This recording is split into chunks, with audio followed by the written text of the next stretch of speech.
Bringing you the latest news from Bucks County, this is the Courier Times Update with Rachel Cannelli. This Courier Times Update is brought to you by St. Mary Medical Center in Langhorne, PA. It's your health, expect more. Good afternoon, everyone. I'm Rachel Cannelli reporting from the Courier Times newsroom with your news update for Tuesday, April 2nd. One person has been taken to the hospital and another is in police custody after a reported stabbing in neighboring Montgomery County.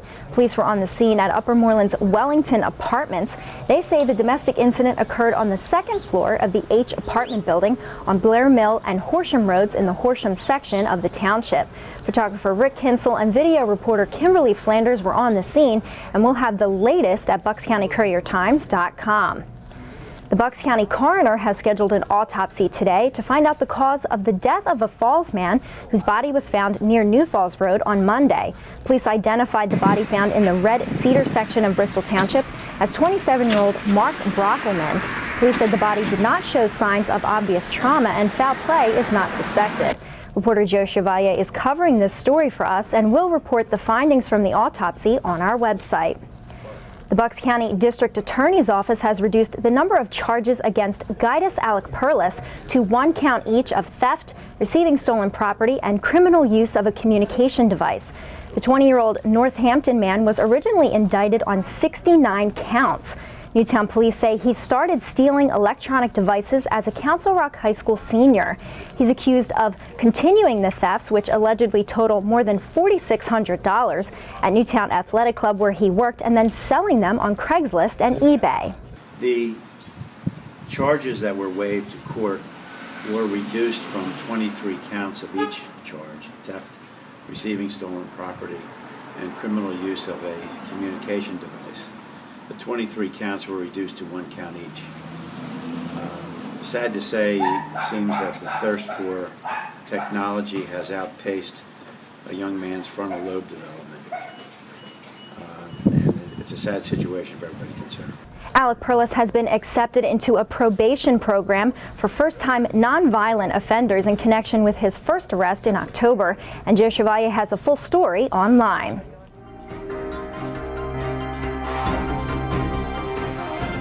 For our Bucks County weather, you can leave your winter coat in the closet, but you'll need a sweater or a windbreaker. Even though the sun is shining, it's cool and breezy out there today with a high near 48.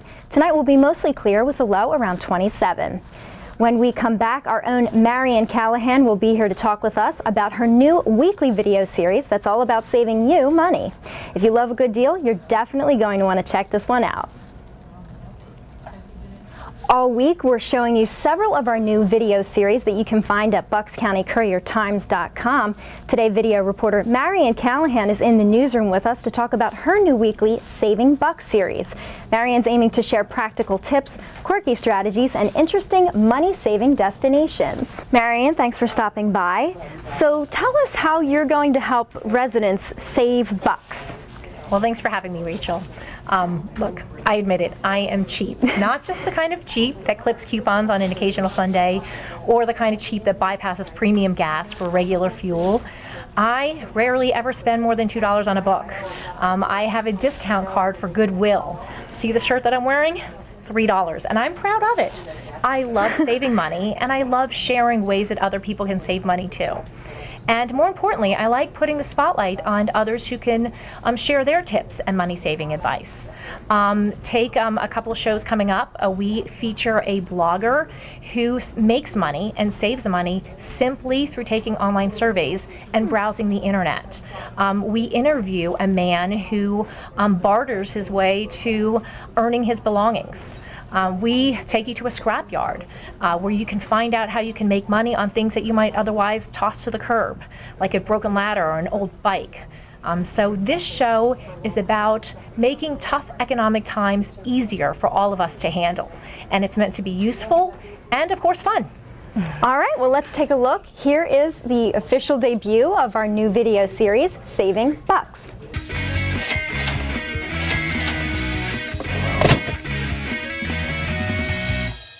It's the kind of store where you can buy nearly everything for your home. Doors, dishwashers, flooring, and yes, even kitchen sinks. You name it, you just might find it here at Habitat for Humanity's Restore in Chalfont. And if the prices don't lure you, well, its mission will. All of the proceeds go to helping build homes for the needy. Everything that you see in our store has been donated. So therefore, our prices are 50 to 75% below any retail cost that you will find. We have the best books in town. Our paperbacks are 5 for $1, our hardbacks are 5 for $2. You can buy a paint in here for $5 a gallon. You can buy sofas in here for $100. You can buy chairs for $20. You can buy refrigerators for $200. We have everything that you would possibly need for your home. You can find good quality antique furniture here if you really look. Sometimes you can pick up a chair for $5 and take it home and turn it into something that you would buy in a store for a few $100s. I got this great door, just an architectural piece at Restore for 25 bucks, and it's perfect because it covers up some damage that's in the beadboard paneling that I really didn't want to replace because it adds to the charm of this old house. A couple weeks ago I found a triple basin sink here for about $15. Normally that would have cost about $300. You know, it's good to be able to find what you need cheap and not have to buy new. If you have suggestions for Marion, you can email her at mcallahan@phillyburbs.com. In sports, our very own Kevin Cooney has a post-game report from Philadelphia's 7-5 loss to Atlanta at Turner Field last night. He tells us why you should take Cole Hamels' opening night loss with a grain of salt. Cole Hamels made his first opening day start on Monday night. The problem is it continued a trend of poor opening starts for him over the years. In his last 5 season openers, Hamels is now throwing to a 9.55 ERA. And on Monday night, he had trouble locating his pitches, resulting in 3 Atlanta home runs. They're going to hit a lot of home runs, you know, and obviously to keep from them hitting home runs off you have to keep the ball down, you know, and try to make them ground outs, or obviously strike them out. But it is there. You just have to minimize, you know, the runs as much as possible and try to go as deep as possible. On the flip side of the equation was Chase Utley, who went 3 for 5 and fell a double short of the cycle in his first opening game performance since 2010. Utley afterwards continued to portray the confidence that he had coming through the entire spring training. Well, yeah, obviously coming into the season you want to feel good, ideally feel good. Try to have a good rhythm at the plate. Try to keep that on a daily basis, and that's the whole goal. After an off day in Atlanta, the Phillies return to action on Wednesday night. It will be Roy Halladay, who struggled through all of spring training, to face Braves pitcher Paul Mahone. Reporting with the Phillies in Atlanta, Georgia, I'm Kevin Cooney for Courier Times Update. Thanks, Kevin. You can follow his coverage on our website. In high school sports, reporter Dan Duncan talked to 2 brothers on Archbishop Wood's baseball team about their high expectations for the Vikings. Coming back this year, we have a lot of experience coming back. You know, our pitching staff is very experienced. You know, everyone last year, all the juniors played a pretty good amount last year and did well. So I think we'll have the experience. We have some young kids that are very talented and definitely contribute to the team. Our pitching staff this year is really good. Expecting a lot of things out of them. Senior heavy pitching staff with Brian Waco, Justin Babb, and Scott Boches. I think they're going to hold it down for us this year, and I think they're going to have a really good year.